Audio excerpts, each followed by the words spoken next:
Sabato 18 aprile, San Galdino Vescovo. È il 100° giorno dall'inizio dell'anno, ne mancano 257 al termine. Il sole sorge alle 6:20 e tramonta alle 20:01. La luna si leva alle 6:27 e tramonta alle 21:44.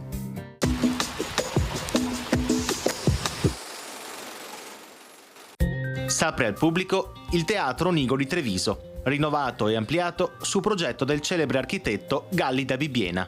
Spettacolo inaugurale, l'opera in musica Demofoonte. Il Teatro Nigo sorgeva nello stesso sito occupato oggi dal Teatro del Monaco.